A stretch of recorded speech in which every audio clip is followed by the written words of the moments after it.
Good day, everybody. This is Wendell Edwards from Delhi Math Concepts. All right. In this section, what we want to look at is the area of triangles.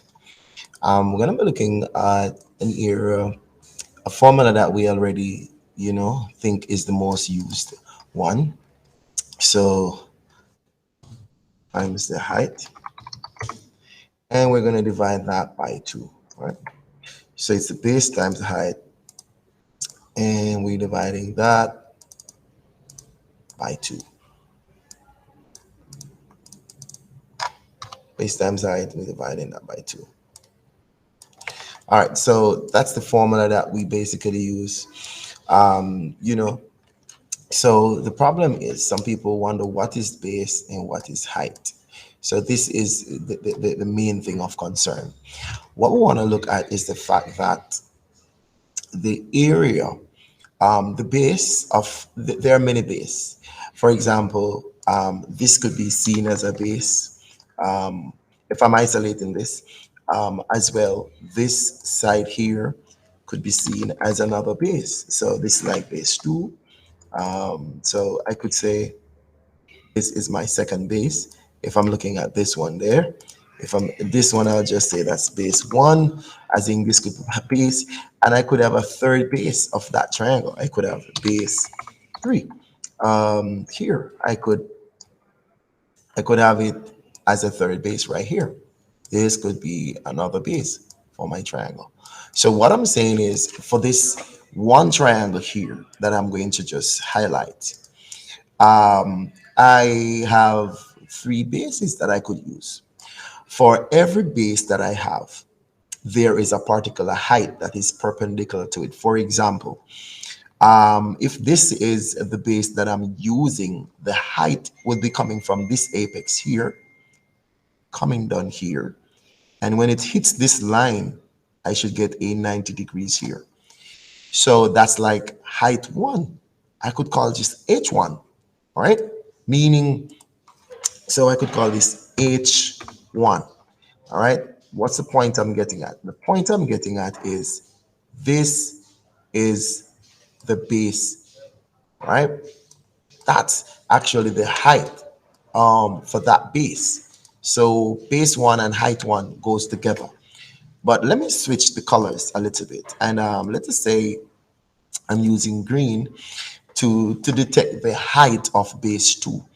So if I want the height of base 2, the height of base 2 cannot be coming from this apex. It's going to come from the apex across from. So the height of base 2 will be coming from here, and it goes to it. And when it hits it, it should be at right angle to it.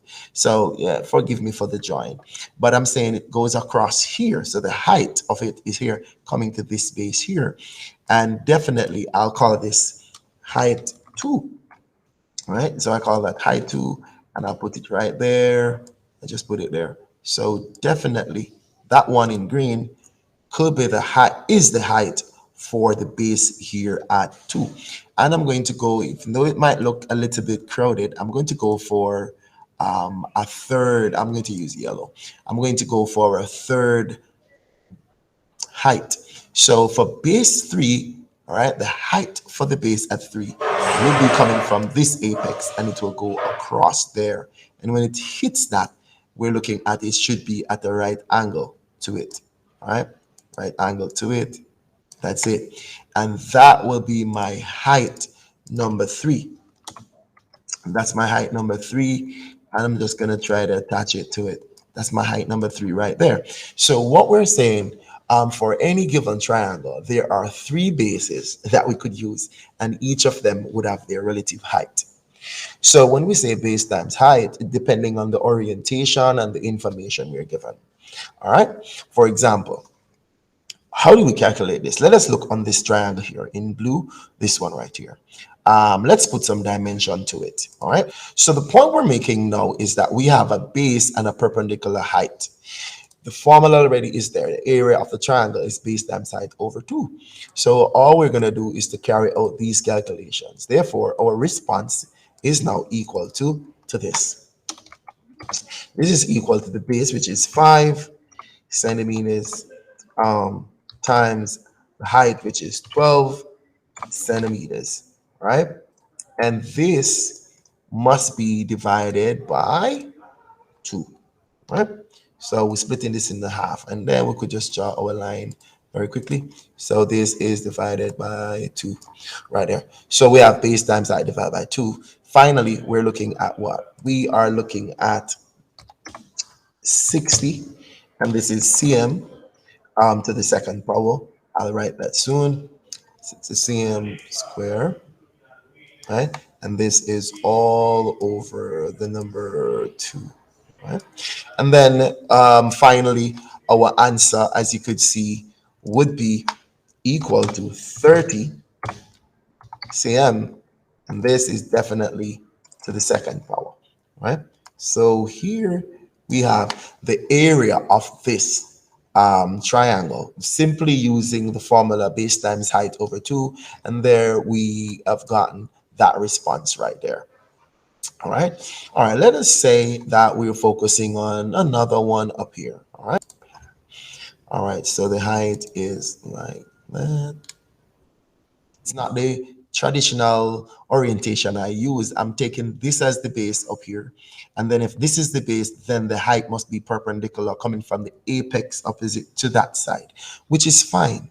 So therefore, what are we going to look at now? Finding the area. Area of triangle, right? So the area of triangle is simply equal to, and there we go. There we go. So base times height over 2 will give me the area for this triangle here. What do I have for my base? What do I have for my height? All right. What do I have for my base? And what do I have for my height? Right. All right. Good. What do I have for my base? What do I have for my height? So my base is 10. So basically, this is going to equal to 10 meters times 7, which is my height, meters, right? And all of this will be over 2, right? Over 2.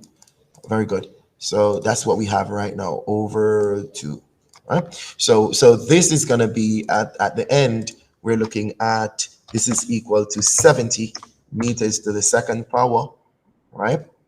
Because it is an area, and the unit for area is square, so it's going to be to the second power right there, and this must be over 2, right? So the final response that we're getting is that this is now equal to 35, and it's going to be meters to the second power, and that's the area of that triangle with that dimension there we're dealing with, right? That's the area of that triangle. All right, so the area of this triangle here is 35 meters to the second power. What I want to remind us is that the height is not always this vertical line here, and the base is not always this horizontal line here. All right, so if this is my base, then my height will be coming from here. And if this is my base, then my height is coming from here. And if this is my base, then my height is coming from there. So it depends, and we have to understand that the perpendicular distance from the apex across from the base is what is going to have us understanding that, hey, this is a height as well in context of a certain base. All right. I hope you understand, and I hope you like it.